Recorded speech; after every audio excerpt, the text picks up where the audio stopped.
Hey everybody, this is Dylan. I'm making my favorite veggie salad for you today. It's actually a play on a salad that my mom used to make forever growing up that had feta cheese. It was kind of like a Greek salad.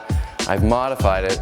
The reason I always loved this salad wasn't just because it tasted really good, but also because it stores really well. So it's kind of like veggies marinated in this dressing, and therefore I could eat it the next day without it being soggy. Because you know how most salads have greens and they don't really keep well. This is a salad that I've made in really big batches before, like 5 or 6 mason jars, quart-sized mason jars of it, sort of like I do my pico. I'm only gonna make a single order today, but you could double or triple all these items and make a really big batch, and it just gets better overnight.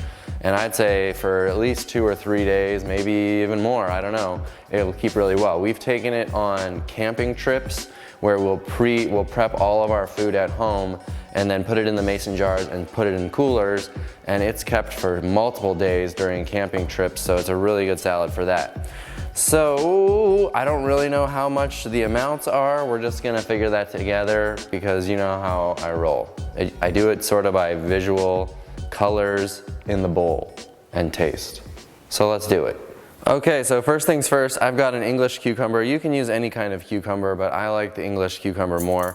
But the skin or whatever is kind of thick, so what I like to do is just peel it a little. You don't have to do it perfectly, but I'll just take a little off. I've often made this salad where I don't even bother. Then I'm just going to cut the 2 ends off, and then we're just going to chop this thing up. So I'll just cut it in half and then half again, and I'll even cut that in half, and then we'll just have little pieces like this.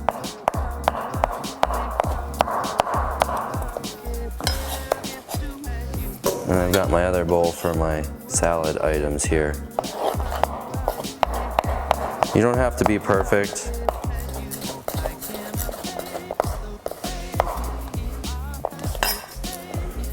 So we'll do this whole cucumber.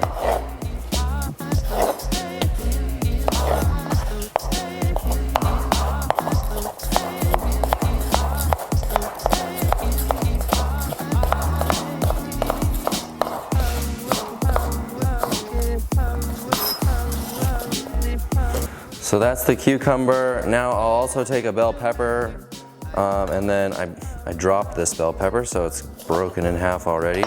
But I just cut it in half, rip out the guts and seeds, and we're gonna dice up 1 bell pepper. So the way I like to do it is just kind of slice it up, and then I'll turn all the pieces the other way and just rough chop.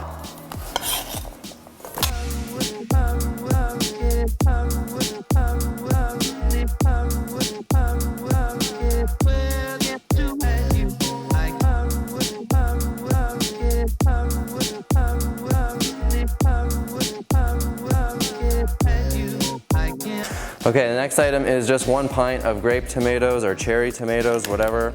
You can use Roma tomatoes and chop it kind of like I chop the tomatoes for pico, but I like these because they're a little wetter, you know, because we're not removing the cores or anything, and I'll just cut them lengthwise. You can just half them if you want, but I like to actually quarter them.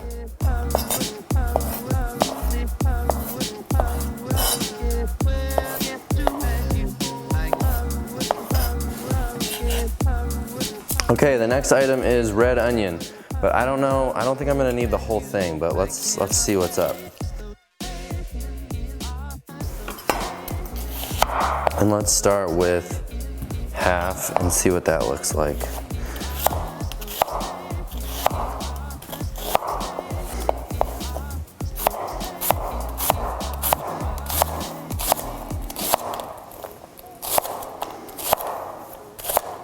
And if you want it diced up pretty small, then I'll just take another pass.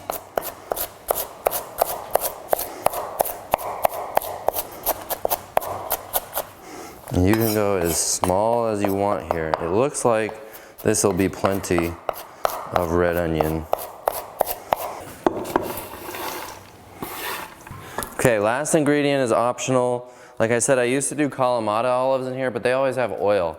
At least the black olives don't have oil, but they do still have salt. So if you want this SOS free, leave out these olives unless you magically have found an olive that doesn't have added salt. I've never found one before. So I'm gonna open this, rinse it off as best I can. It doesn't do much to remove the salt. And then I'm gonna chop those up. Also remember that olives are an overt fat. This whole can of olives has like 18 grams of fat.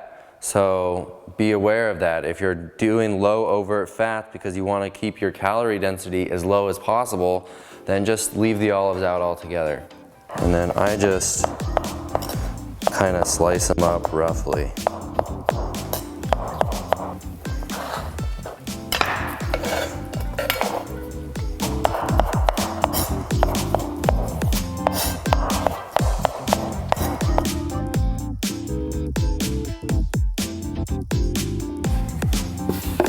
Okay, so that is the ingredients: the green pepper, the cucumber, the tomatoes, the red onion, and the olives. Those are all the main items. So now let's work on the dressing. So what I'll do is just take, this is balsamic vinegar. I don't know how much, it's gotta be for this. I mean, at least like a half a cup or a cup. Let's just let her go here and we'll test it after. Then I'm gonna do at least a couple lemons. I don't know if I need all 3 of these lemons, but probably 2.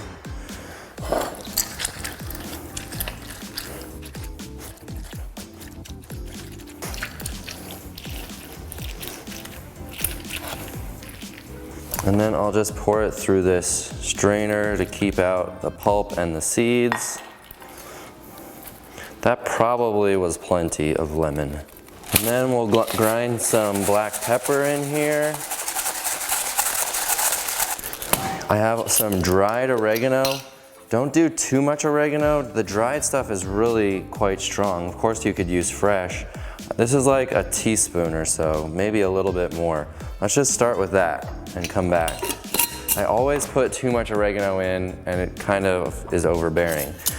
Now this is freeze-dried basil, so it's different. Like the dried oregano was dehydrated, so it's really strong.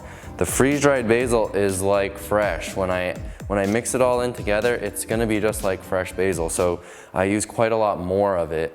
So check out the difference. You can see the dried oregano, right? It looks kind of dull in color and it's dried just conventionally. Well, with the freeze-dried basil, it's like beautiful green. It's just like fresh when I add it in again.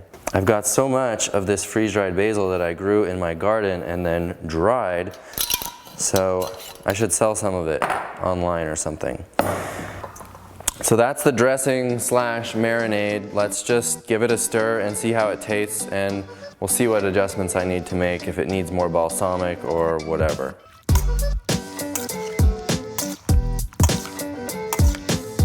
I feel like that was closer to like a half a cup of balsamic. There's quite a lot in here swimming in the bottom, but so it's looking pretty good. Let's have a taste. Okay, I am gonna do more oregano. Maybe I'll do the same amount as I did. So that's at least a couple of teaspoons of oregano. I'll add some more basil also.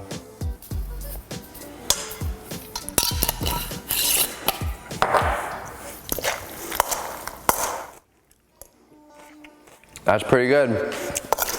Now all I usually do is let this sit out for a minute, and every 10 or 15 minutes for like half an hour, just give it a couple of stirs like that and keep it marinating. You can keep it in the fridge while you're doing this, but I won't put it into mason jars until it's had a chance to all sit together for a little while. And then once you put it in mason jars, leave it overnight. If you can eat it right away, of course, I always do. But you can also store it overnight. It gets way better after the first day, and it'll keep for at least, like I was saying, a couple of days, 3 days or more. I'll just eat it all week sometimes. And that was just a single batch. which is at least 4+ servings. So that is a really, really fast salad to make. There's no greens to rinse and dry and spin. I love my greens, but sometimes it's nice to have a salad that just keeps for several days so that you can do some big batch food prep. I hope you like the salad. Please tell me if you try it. Please like the video if you want to see more videos like this in the future, and subscribe to the channel as well. See you on the next video. Take care. Bye.